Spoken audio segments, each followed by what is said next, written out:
3rd of August 2010, Srinagar, Kashmir. Paramilitary CRPF troopers and police killed 3 youths here in Srinagar while a youth fall to the bullets in South Kashmir, Kulgam district, and a youth injured in clashes at Crew 2 days ago died at SK Institute of Medical Science, officials and reports said on Tuesday. With the killing of 5 more youths today, the death toll in 54 days unrest has mounted to 45. Meanwhile, the state government today ordered shoot at sight in Srinagar to prevent people from defying curfew.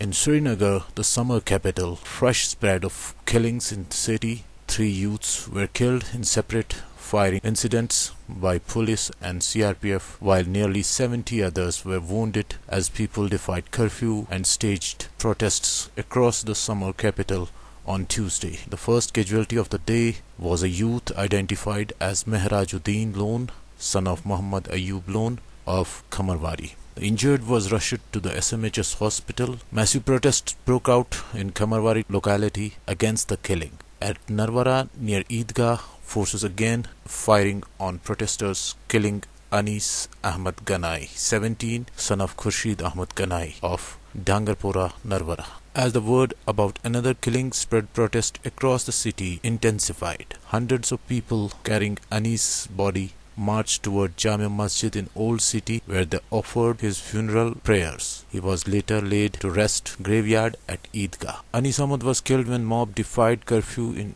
Eidgah area and the security forces fired to bring the situation under control, a senior police officer said here. In order to avoid further clashes, the authorities removed security from the route. In North Kashmir's Baramulla, a farmer was injured when he was allegedly shot at by security forces, while 2 protesters were injured when police fired on mob defying curfew in central Budgam district. Another youth, identified as Tahir Ahmad, 22, was killed in a clash between mob and the security forces in Shalteng on the outskirts of the Srinagar. Another youth, identified as Muhammad Jabbar, was killed in Yaripura village of Kulgam district when mob attacked and torched the police post. The farmer, identified as Muhammad Akbar, 45, was allegedly shot at and critically wounded by the security forces in Rangwar village in Baramulla. Residents alleged that the Akbar was working in his paddy field when security forces passes through the village fired at him.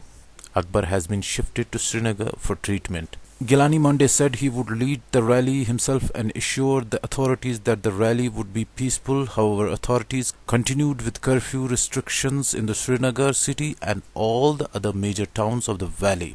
Gilani told local news agency that he has assured the authority that no violence would occur during his proposed rally. They didn't allow the rally. It appears some agencies are after me and I fear I might be arrested again. I have therefore authorized Masrat Alam, an underground leader of Gilani Hurriyat group, to continue the Quit Kashmir campaign and issue programs which have received wide public support in the valley. The news agency quoted Gilani as saying, in Srinagar, later, Gilani was re-arrested at Sher-e-Kashmir Institute of Medical Sciences, Sora, where he is admitted. In Srinagar, shops, educational institutes, banks, post office and other business remained closed and the only vehicles seen were those of the security forces. Chief Minister Umar Abdullah chaired a meeting on Unified Command in Srinagar late Monday evening after returning from meeting